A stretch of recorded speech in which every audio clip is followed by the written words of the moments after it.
레위기 14장 말씀인데요. 어느 때는 부정하고 어느 때는 정하다 라는 제목의 말씀입니다. 나병에 관한 규례를 말씀하고 있는데, 오늘 말씀을 보면은 오음이라든지 또 의복이라든지 가옥이라든지 또 뒤에 보면은 돋는 것과 뾰루지 등에 대해서 말씀하고 있는데, 어느 때는 부정하고 어느 때는 정하다 이렇게 말씀하고 있습니다. 그래서 이제 피부병, 나병, 또 의복과 가옥이라든지 이런 뾰루지 등이 났을 때에 제사장이 진찰하고 그리고 거기에 대해서 판정을 하게 되어 있습니다. 그러니까 그때 당시에는 이 제사장이 종교적인 지도자일 뿐만 아니라 이스라엘 공동체는 거룩한 공동체요, 또 이제 제사를 중심으로 한 제사 공동체가 아니겠습니까? 그러니까 제사의 직무를 감당하는 제사장들이 그 모든 일에 대해서 이제 진찰하게 되고 판정하게 되는 것을 볼 수 있습니다. 우리가 레위기 13장과 14장 말씀 보면은 나병에 관한 규례를 말씀하고 있는데, 13장에서는 나병 환자를 진찰할지니 이렇게 말씀하셨고, 만약에 그 사람이 나병 환자로 판정이 되면은 그 사람은 부정하여서 함께 할 수 없고 진 밖에 혼자 살지니라, 이 말씀을 하셨습니다. 가장 중요한 거 기억해야 될 게 무엇입니까? 격리라는 것이죠. 여러분, 격리가 왜 중요합니까? 코로나19를 통해서 격리하지 않았습니까? 전염병이 발생하고 전염병이 창궐하게 되면은 전염병의 확산을 막기 위해서 가장 중요한 조치, 가장 쉽게 가장 빠르게 할 수 있는 가장 중요한 조치가 격리 조치를 하는 것입니다. 함께하지 않는 것입니다. 여러분, 여호와께서 우리를 만드실 때 우리는 함께 하도록 만드셨어요. 사람 인자도 이제 서로 의지하는 존재로 만들었다는 거죠.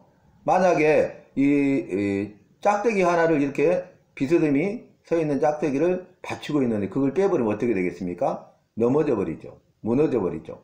그래서 서로 함께하고 서로 의지하고 서로 돕도록 하셨어요. 그러니까 사람은 혼자 살 수 없는 존재인 것이죠. 그래서 사람은 사회적 동물이다, 이런 말도 있지 않습니까? 그런데 함께 하지 못하게 하는 거죠. 함께 할 수 없기 때문에 그래요. 여러분, 함께 할 수 없기 때문에 함께 할 수 없는 거죠. 함께 할 수 없기 때문에 함께 할 수 없는 겁니다.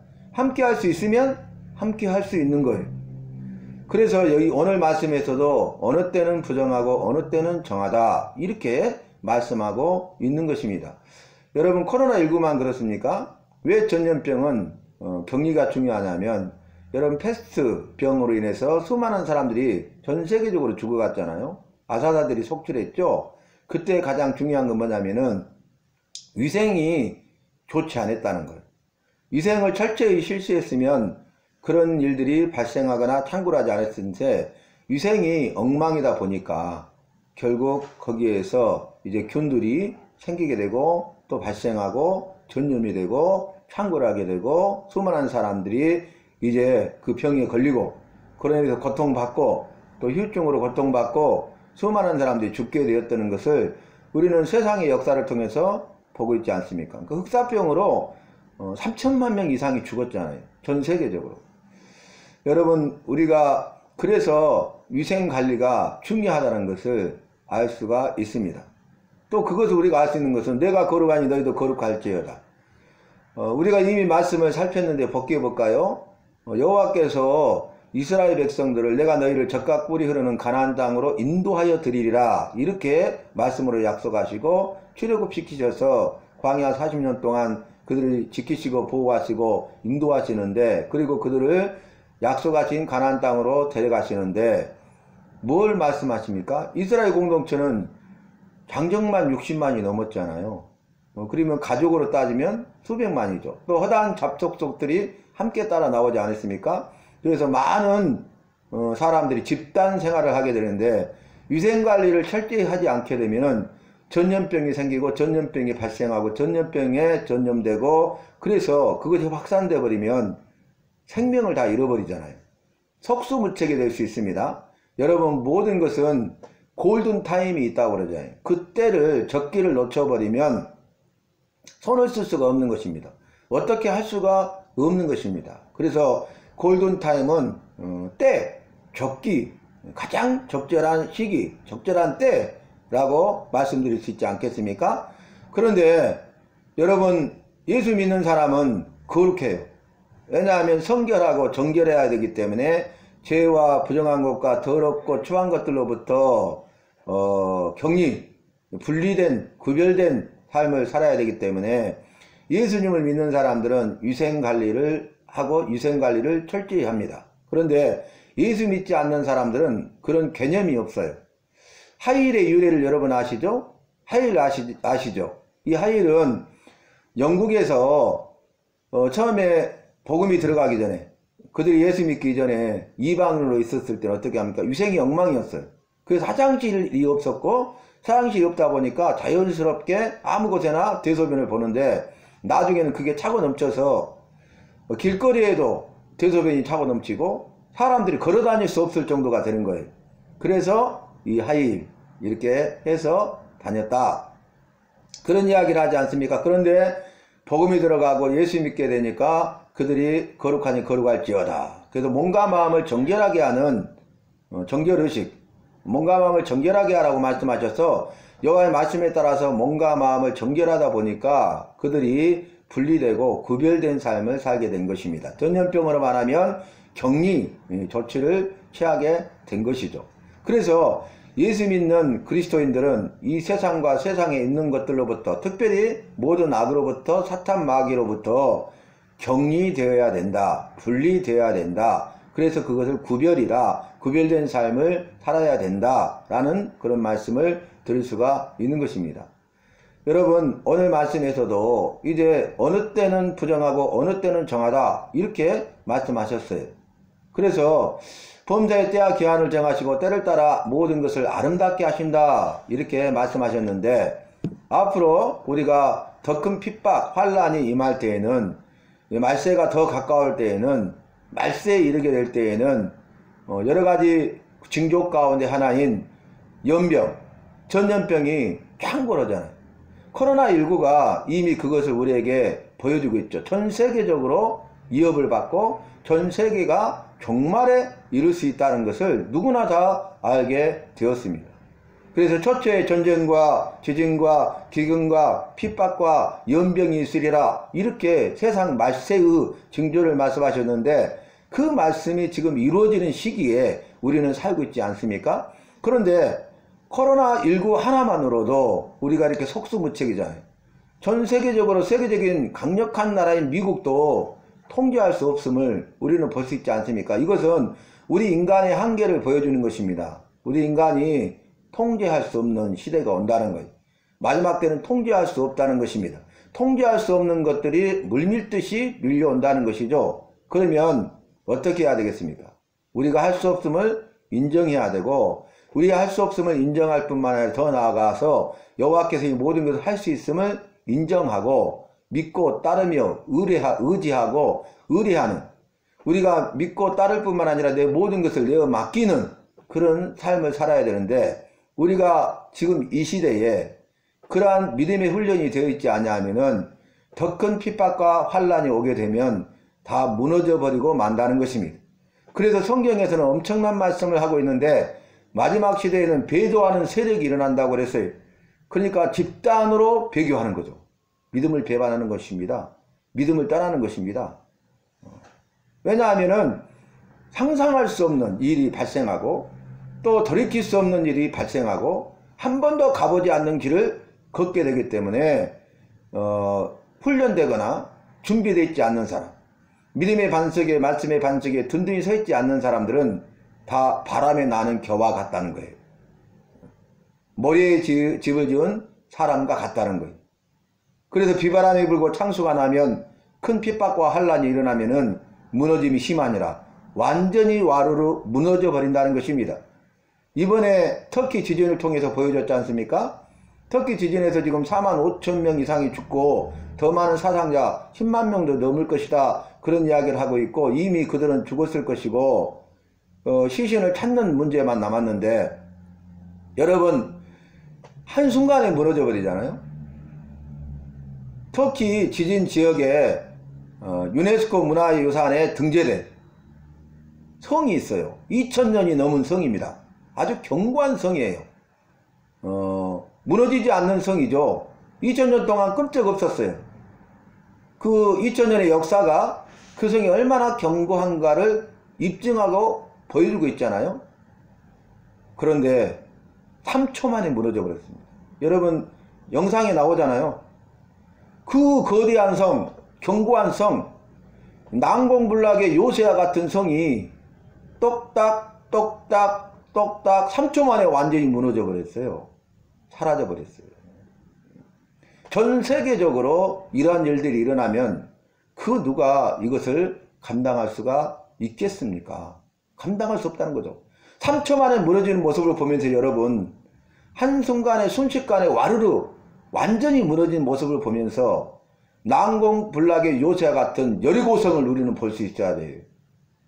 여리고 사람들이 여호와의 소문을 들었어요. 그래서 그 강력한 애굽으로부터 출애굽시켰는데 10가지 재앙을 내려서 바로를 항복시키고 내어보내게 하더라. 그리고 광야 40년 동안 목마름으로부터 굶주림으로부터 전쟁으로부터 원수 대적의 위협으로부터 그들을 지키시고 먹을 것 마실 것 입을 것을 주시고 그들을 인도하셨더라. 이 소식을 들었고 이제 그들이 어디 오는 거예요? 가나안 땅 요단강을 걷는 거예요. 그래서 이제 어떻게 됩니까? 자기들 차례가 되었잖아요. 아모리 왕과 바산 왕을 쳐서 물리쳤어요. 강력한. 그래서 이로 인해서 여리고 사람들이 간담이 녹았더라 그러잖아요. 전율을 상실해 버렸어요. 정신이 혼미해진 거죠.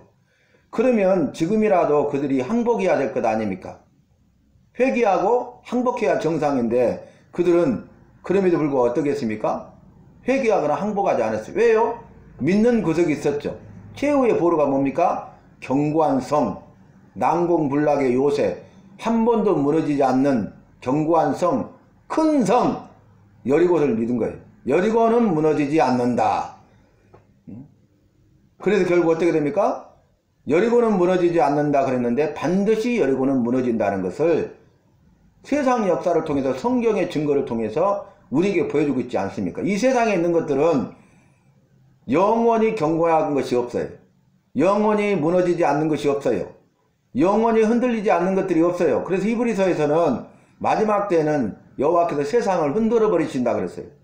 왜 흔드는 이유가 뭔지 아십니까? 흔들리는 것들과 흔들리지 않는 것을 구별하시기 위해서. 이게 거룩입니다.